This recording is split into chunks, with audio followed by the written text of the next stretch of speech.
Salam saudara dan saudari yang dikasihi dan diberkati Tuhan, para pendengar INRI dimanapun Anda berada.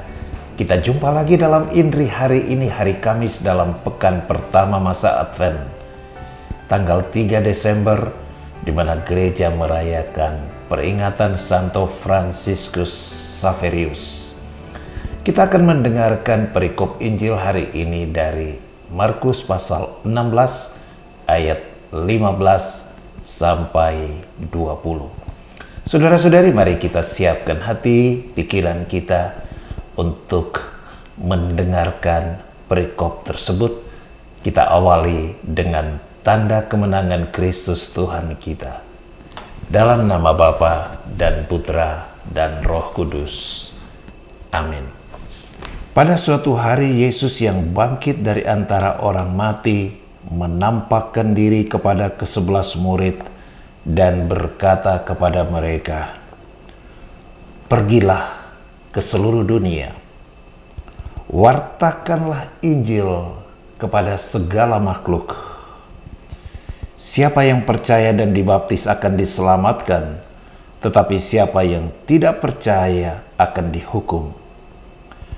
Tanda-tanda ini akan menyertai orang yang percaya. Mereka akan mengusir setan demi namaku. Mereka akan berbicara dalam bahasa-bahasa yang baru bagi mereka. Mereka akan memegang ular, dan sekalipun mereka minum racun maut, mereka tidak akan mendapat celaka. Mereka akan meletakkan tangannya atas orang sakit dan orang itu akan sembuh." Sesudah Tuhan Yesus berbicara demikian kepada mereka, terangkatlah ia ke surga, lalu duduk di sebelah kanan Allah. Mereka pun pergilah memberitakan Injil ke segala penjuru, dan Tuhan turut bekerja dan meneguhkan firman itu dengan tanda-tanda yang menyertainya. Demikianlah Injil Tuhan. Terpujilah Kristus.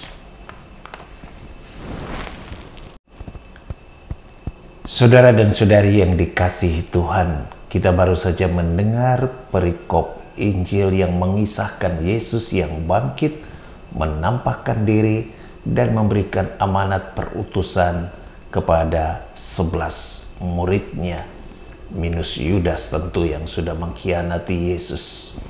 Dan isi amanat perutusan itu tidak lain adalah perintah untuk mewartakan Injil. Pergilah ke seluruh dunia, beritakanlah Injil kepada segala makhluk. Saudara dan saudari, perintah ini tentu saja tidak hanya bagi 11 murid, tetapi bagi kita semua yang telah dibaptis dan menyatakan diri sebagai murid-murid Tuhan. Santo Fransiskus yang kita rayakan pestanya pada hari ini adalah sebuah contoh dan inspirasi serta motivasi bagi kita sekalian bagaimana mewartakan Injil. Sebagai seorang imam misionaris, ia meninggalkan negerinya dan berangkat ke dunia, khususnya ke Asia, untuk mewartakan Kristus. Dan ia bahkan sampai juga di Indonesia, di Kepulauan Maluku dan Malaka pada tahun 1552. Saudara-saudari, kita sekalian pun dipanggil untuk mewartakan Injil. Tetapi tidak terutama dengan kata-kata, tetapi dengan perbuatan, dengan cara hidup, dengan tingkah laku, dengan kata-kata kita. Hal mana kehadiran kita menjadi sebuah Injil yang hidup, menjadi sebuah kabar baik bagi siapapun yang mengalami kehadiran kita, karya kita, di rumah, di tempat kerja, dalam masyarakat, di gereja, dan dimanapun kita berada. Kita dipanggil untuk menjadi Injil yang hidup bagi sesama. Ketika kita mengulurkan tangan kasih untuk menolong orang lain, kita sesungguhnya sedang menjadikan diri kita sebagai Injil yang hidup kabar baik bagi sesama. Ketika kita mengampuni saudara kita yang bersalah kepada kita, kita telah menjadi Injil yang hidup, menjadi kabar yang baik bagi orang yang kita ampuni.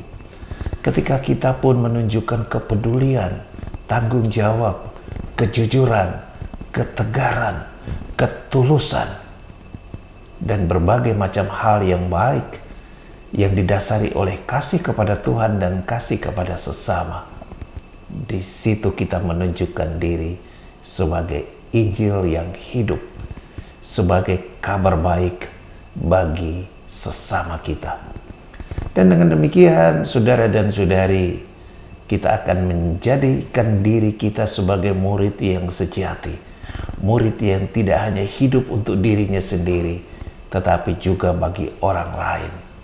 Nama Tuhan dimuliakan, semakin banyak orang akan mengalami kabar baik dari kita sekalian.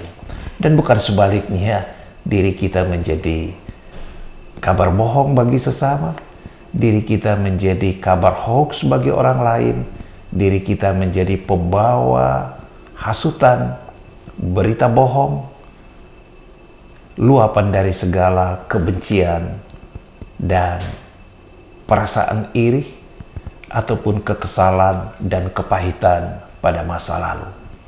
Saudara-saudari, semoga kita menjadi murid-murid Tuhan zaman sekarang yang menjadikan diri kita dan segenap keberadaan kita sebagai warta Injil, Injil yang hidup, Injil yang membawakan kabar baik bagi sesama. Dan dengan demikian, kita sungguh-sungguh memuliakan Tuhan dan menjadikan diri kita sebagai anak-anak Tuhan yang sejati. Tuhan Yesus memberkati kita semua. Dalam nama Bapa dan Putra dan Roh Kudus. Amin.